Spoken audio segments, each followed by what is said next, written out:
What's going on, my good people? Mike Hidalgo here. Thank you for joining me on another FCP Euro DIY. Today, we're going to be working on a 2018 Volkswagen Atlas.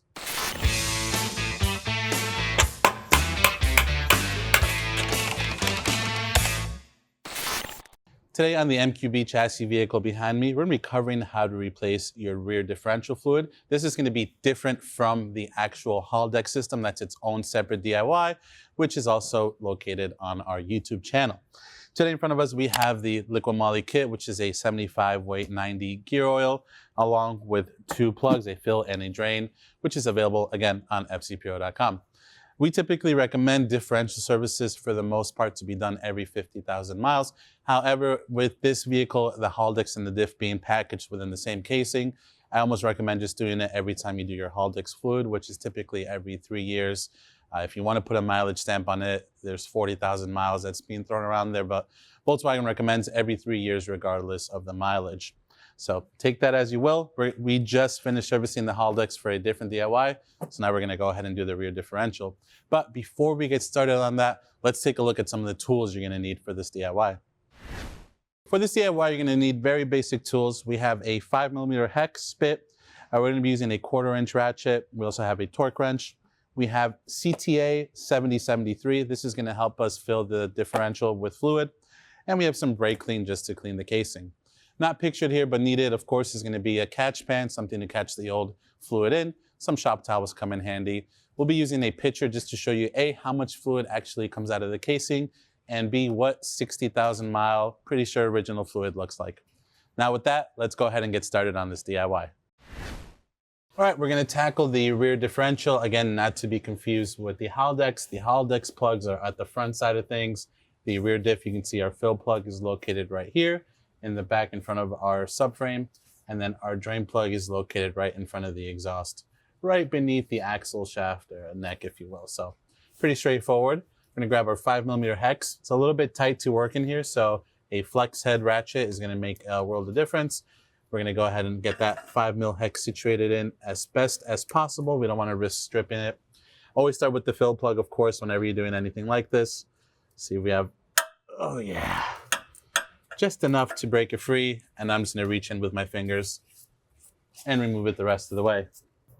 It helps if this vehicle was driven a little bit before starting this, just to have the warmer oil thin out a little bit and be a little bit easier to drain. Not the end of the world if you haven't done that, but makes it a little bit easier. You can see this is what it should look like when we fill the differential later. We want it to be dripping out of there, and that's how we'll know it's full. So this one, there's a chance it may have been serviced at some point, although based on what the Hidalgo fluid looked like, I don't believe so. So let's go ahead and crack this drain open now. I'm going to use my pitcher just to catch the fluid so we can kind of see what it looks like. All right, well, all things considered, this is actually way cleaner than I suspected it to be. Again, it's a different fluid. This is gear oil versus the Hidalgo fluid. 60,000 miles, 61,000 and change. So you can see as it's coming out, it's got a little bit of a dark gold color to it, but it's not bad. So just interesting. All right, we have finished draining. Now we're going to go ahead and install our new drain plug. Make sure that your new crush washer that comes already on the plug is on there and it didn't fall off while you're moving things around. All right, these get snugged up to 19 Newton meters. So we'll go ahead and set our torque wrench to stun here, and then we'll get that situated. The drain is obviously going to be a lot easier to torque than the fill just because of where it's located.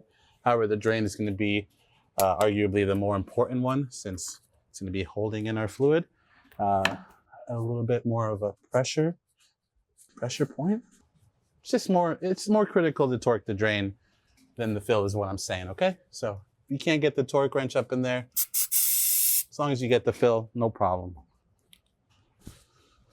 All right, I'm sure we're gonna brake clean one more time, so I'm not gonna mark my drain plug just yet. But now we can get ready to start filling. And for what it's worth, again, this one was a bit overfilled. You saw how quickly it started dripping out of the fill hole when we pulled the plug. We have just a hair under 1,000 milliliters, so just under a full liter. So we should have more than enough in our liquid moly jug, but pretty dark gold color. Again, not horrible, but definitely could be better. So let's go ahead and fill it up with some fresh stuff. Typically, Lucamali is kind enough to include a built-in tube to help feed these dips and casings and all that good stuff. I just went ahead and pulled it out. Sorry, Lucamali, because we're going to be using our syringe again. Different ways to fill these up. You can use different forms of fluid transfer pumps, but I really enjoy using this tiny CTA syringe when I'm doing diff casings and differentials and transfer cases. And it's just a matter of working clean. Get this baby in there. And fill. And we're just going to repeat the process again until it starts to dribble out of the casing.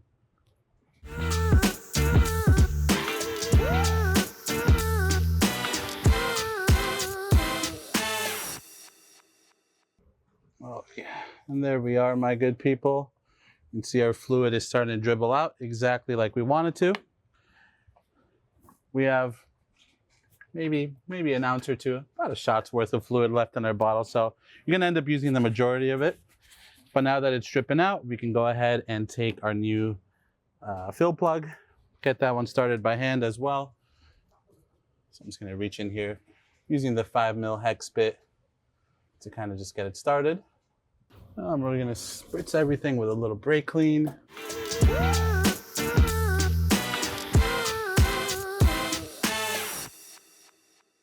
Again, flex heads are going to be your friend when it comes to that. We were able to just finagle it enough to where it torqued down the fill plug, so that's great. So at least we're both spec with both of them. And then just as insurance, I always like to use a little bit of a paint pen just to mark the hardware down. One, it shows that you've already torqued everything down. And two, it just gives, you know, whoever owns the vehicle peace of mind, especially if it's your own vehicle. It kind of just feels good to show that you've been in there, you did the service, and everything's nice and good to go. And with that, my good people, that is going to conclude this rear service diff for today. Overall, a really straightforward and easy job on the MQB chassis, aka this Atlas today. If you like this video, please be sure to give it a thumbs up.